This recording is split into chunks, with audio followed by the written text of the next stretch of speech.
എന്നെ സംബന്ധിച്ചിടത്തോളം പപ്പ ഉള്ളപ്പം വേറെ ഒന്നിനെ കുറിച്ചും നമുക്ക് ചിന്തിക്കേണ്ട ഒരു കാര്യമില്ല. പപ്പയുണ്ടല്ലോ എന്നുള്ളതാണ് നമ്മുടെ ധൈര്യം.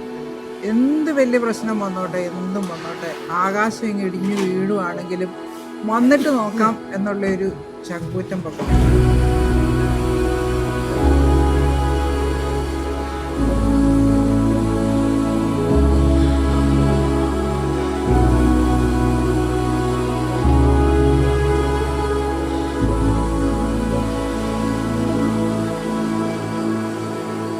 അതുപോലെ എനിക്കും ആ ഒരു ധൈര്യവും ചങ്കൂറ്റവും പകർന്നു തരാൻ പപ്പയ്ക്ക് പറ്റിയിട്ടുണ്ടെന്നുള്ളതാണ് എൻ്റെ ജീവിതത്തിലെ വിജയത്തിൻ്റെ രഹസ്യം.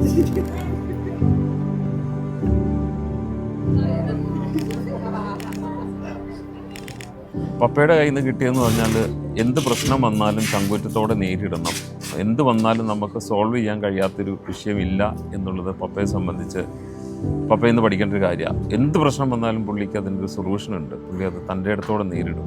അത് ഞങ്ങളുടെ ജീവിതത്തിൽ ഞങ്ങൾക്ക് പ്രശ്നങ്ങളും ജീവിതത്തിലെ പ്രശ്നങ്ങളും ബുദ്ധിമുട്ടുകളും എന്താണെങ്കിലും വരും. അത് തരണം ചെയ്യാൻ ഒരു എന്താ പറയുന്നത് ഒരു ഐഡിയൽ വ്യക്തിയാണ്. എന്ത് വന്നാലും പുള്ളി അത് നേരിടും.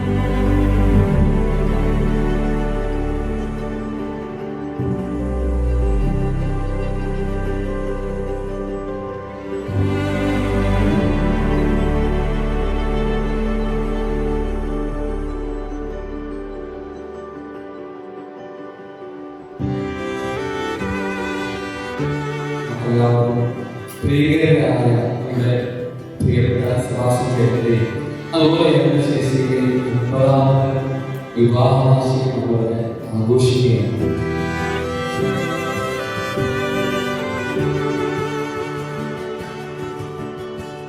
മമ്മി എന്ന് പറഞ്ഞാൽ ഒരു ഫൈറ്ററാണ്.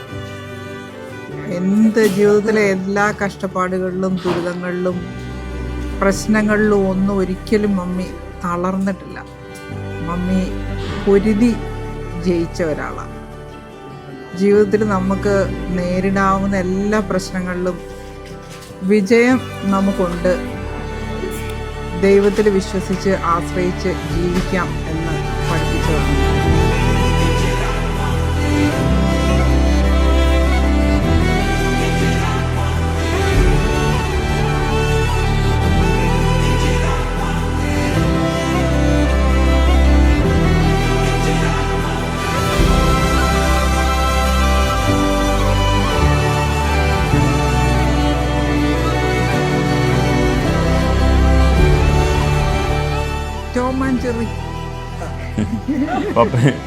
പപ്പയും മമ്മിയും വഴക്കുണ്ടാക്കും. എപ്പോഴും അവർ വഴക്കുണ്ടാക്കും. അതേമാതിരി ഇണങ്ങും പിണങ്ങും.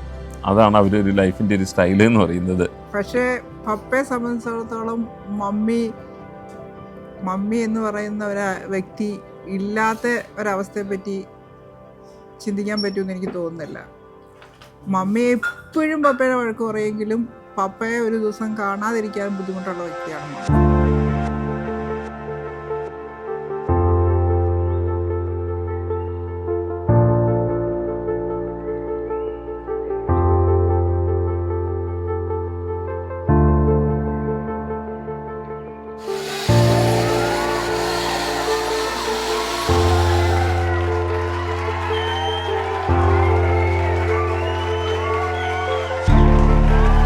മമ്മിക്ക് പപ്പയിൽ ഏറ്റവും ഇഷ്ടപ്പെട്ട സ്വഭാവം എന്താണ്?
50ാമത്തെ വെഡിങ് ആനിവേഴ്സറി ആഘോഷിക്കുന്ന പപ്പയ്ക്കും മമ്മിക്കും എല്ലാവിധ ആശംസകളും നേരുന്നു.